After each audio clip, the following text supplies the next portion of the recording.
Okay, Annette, go ahead.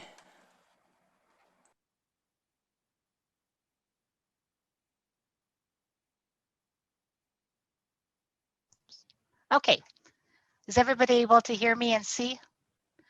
Okay, I'm Annette Broyles and I am the Culinary Arts and Nutrition instructor. And I wanted to talk a little bit about what you would learn here at United Tribes.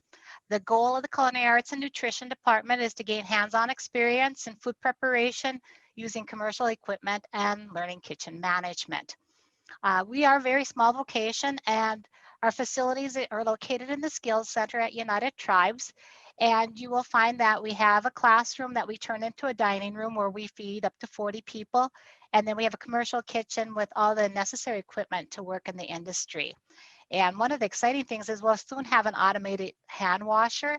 It's similar to what the surgeons use to wash their hands. And so we're looking forward to that new piece of equipment.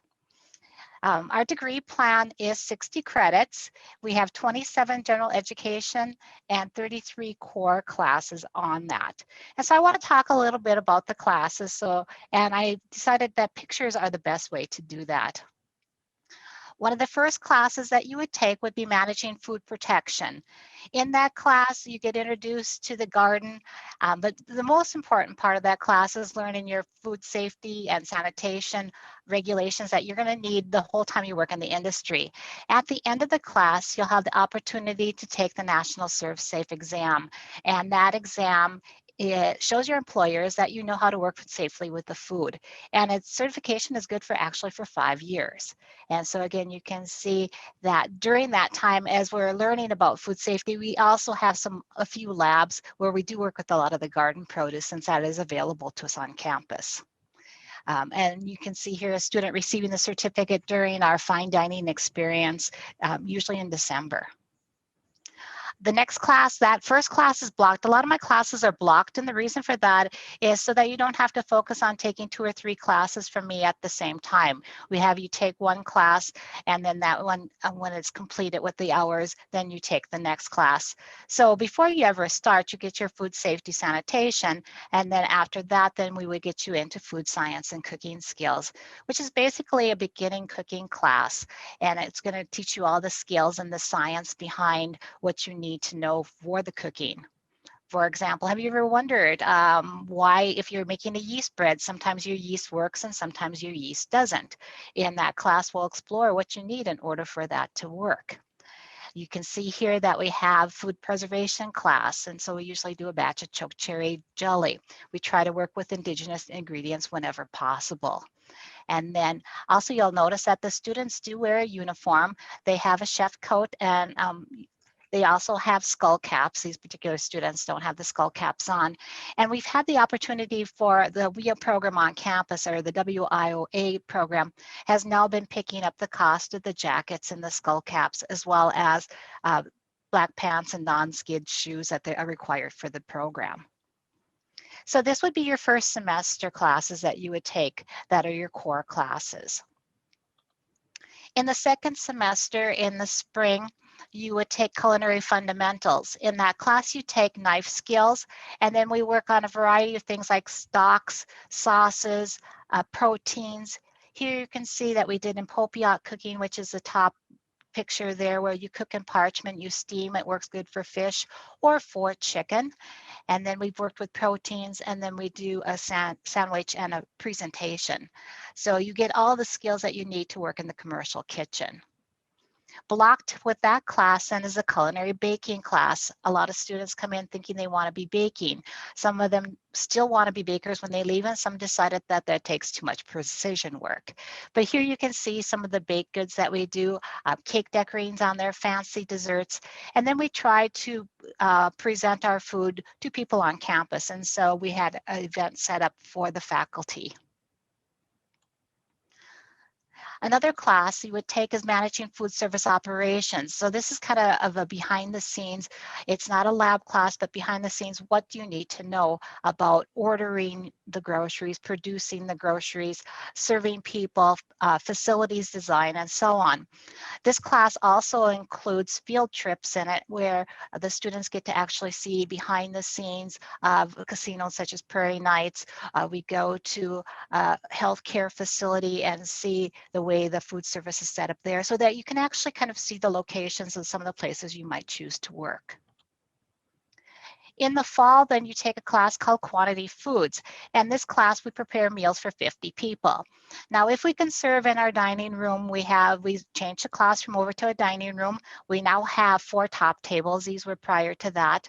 The student is in charge of managing the meal. They make up the menu. They design what they want the room to look like.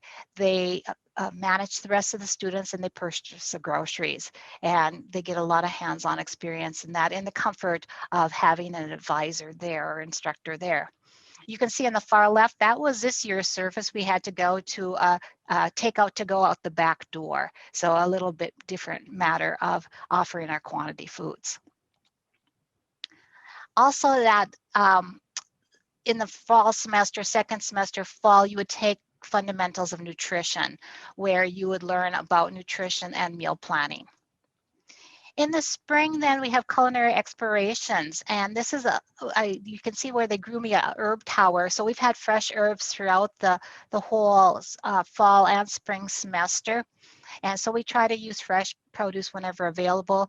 We dabble in different things. This is kind of my trendy class. So whatever is trending in foods is what we do. It changes based on the students in the class. You can see we did fresh pastas. The purple or pink colored pasta is made with beets and blueberries. And then we work with indigenous ingredients too in this particular class. We did food trucks. One year we did cupcake wars and sold them at Winter Market. So we try to do a variety of activities. One of the last classes you take then is the food service internship. This is, you get some classroom experience working on career skills to get a job. So Connie has been really instrumental in helping out in this class. And then we have 100 hours of on-the-job training at a local food service. And in the last few years, some of the places that they have worked has been U of Mary Food Service, Lady J's Catering, Butterhorn, and the United Tribes Cafeteria. So those are the major classes that you would take in this particular department. We also have, let's see if I can get to the next slide. We also have a student group. It's called FANS, and it stands for Food and Nutrition Students Club. And some of the activities, we've done pumpkin carving. You can see we're there in the kitchen. We did the color run. We took some old chef coats and participated in that. And then we have a monthly business meeting where we used some of the food that we've been preparing in class for the lunch. And this was the day that we did the pizza lab, and then we served it for the FANS lunch. Other things, we've donated food baskets at Thanksgiving or during the Christmas to people on campus that might need that. We've played Frisbee golf. We've had movie night, potluck. We were judges at the Valentine's powwow. So the student group does a variety of activities also. At the end of the year, for our graduates, we do a graduation honoring, and so we do a tree planting, as predominantly these have been apple trees, and they're planted in front of the Skill Center, and they've started producing in the last few years. We also have a rock out front too that has the plaques with the names of the graduates for that year. So if you know somebody who's graduated from the program, you can go to that rock and take a look and see what year that they graduated.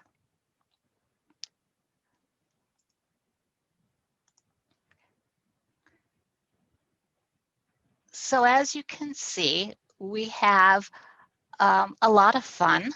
One of the perks that being a member of FAMS too is there are scholarships that are offered fall and spring for students. And we also have the students get a chance to earn their Culinary Arts jackets upon completion of the Quantity Foods class, which is kind of nice so that they can have something to take with them after they graduate. Some of the places where that students have been employed in the past, I have a student working at Prairie Nights as a baker at the casino. People have worked in hospital food service, both the cafeteria and the coffee shop. They've worked in healthcare centers. They have worked at natural grocers or in the grocery stores in the bakery. They have worked at fine dining restaurants such as the Butterhorn, Olive Garden, and the Toasted Frog. They've done some catering, and then they've also worked at school food service like U of Mary and United Tribes Technical College. One of the things that our program does focus on throughout the is that we're trying to teach you some healthier cooking methods, whether you're using them personally or you're sharing with family and relatives, because I always believe that there is some room for improvement on the foods that we eat. This is a good career because as long as people have to eat, we're always going to have a job. So I hope that you learned a little bit more about the Culinary Arts and Nutrition program here at United Tribes.